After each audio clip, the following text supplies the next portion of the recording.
नमस्कार दोस्तों, स्वागत है आपका अपने न्यूज यूट्यूब चैनल पर। एक बार फिर हाजिर हुए हैं बड़ी अपडेट के साथ। लाखों कर्मचारी पेंशन धारकों के लिए एक और बड़ी खबर लेकर पेंशन को लेकर केंद्र सरकार ने आदेश जारी किया गया है। जी हां दोस्तों, दो कुटुंब पेंशन की पात्रता के संबंध में केंद्र सरकार ने निर्देश दिए गए हैं।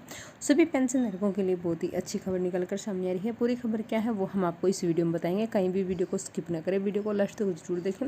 वीडियो आपके लिए बहुत ही यूजफुल है। तो आइए दोस्तों, बिना किसी देरी के वीडियो को स्टार्ट करेंगे। अगर आपने चैनल पर फर्स्ट टाइम विजिट किया तो चैनल को जरूर सब्सक्राइब करें, साथ ही साथ बेल आइकन को भी जरूर दबाएं। जो न्यूज आती है उसका नोटिफिकेशन आपके पास तुरंत पहुंच के। तो आइए दोस्तों, हम आपको बता दें, सरकारी कर्मचारी पेंशन भोगियों के संबंध में दो अलग अलग स्रोत से अर्थात सैन्य सेवा और सिविल सेवा के बाबत या स्वायत्त निकाय और सिविल सेवा सरकारी कर्मचारी विभाग की गई सेवा के बाबत फैमिली पेंशन के कारण परिवार के सदस्यों की पात्रता के संबंध में स्पष्टीकरण को लेकर पेंशन विभाग से संदर्भ प्राप्त हुए हैं और इसी को लेकर पेंशन विभाग ने स्पष्टीकरण जारी किया गया है।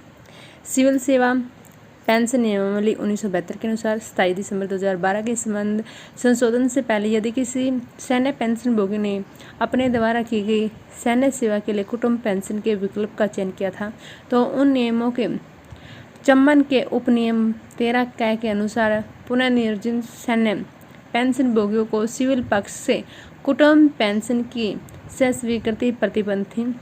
इसी प्रकार उन नियमों को चम्मन के उपनियम 13 ख के अनुसार किसी व्यक्ति को दो कुटुंब पेंशन देने पर रोक थी यदि वह पहले से केंद्र या राज्य सरकार के अधीन केंद्र सरकार या किसी राज्य सरकार या सार्वजनिक क्षेत्र के उपकरण स्वायत्त निकाय स्थानीय निधि के किसी अन्य नियम के तहत कुटुंब पेंशन प्राप्त कर रहा था।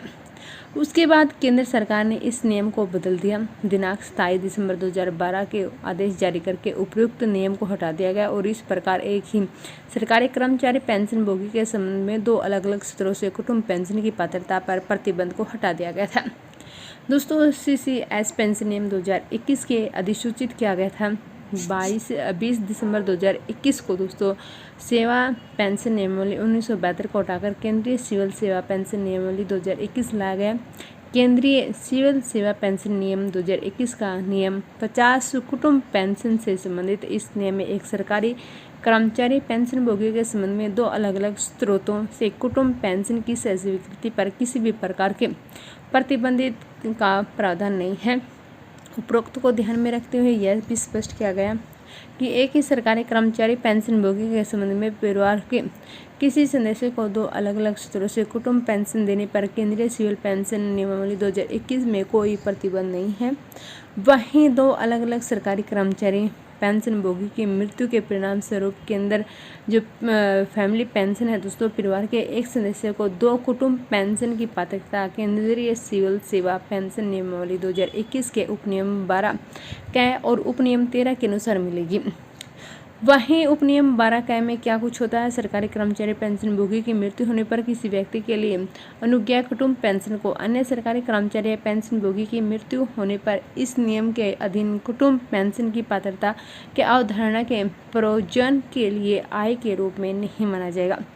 इस शर्त के अधीन ही दोनों कुटुंब पेंशनों का योग उपनियम 13 में विनिर्दिष्ट सीमाओं में अधिक नहीं होगा। और उप 13 में क्या कुछ है, यदि पति पत्नी दोनों ही सरकारी कर्मचारी हो या इस नियम के उपबंधों पर शासित हो तो उनमें से एक की मृत्यु सेवा में रहते हुए या सेवानिवृत्ति के पश्चात हो जाए तो मृतक की बाबत कुटुंब पेंशन उत्तरजीवी पति या पत्नी को संदेह हो जाएगी या उस पति या पत्नी की मृत्यु की दशा में मृतक माता पिता की बाबत उत्तरजीवी बच्चों या बच्चों के दो कुटुंब पेंशन जो दिए गए परिसीमाओं के अधीन रहते हैं उन्हें मंजूरी दे दी जाएगी।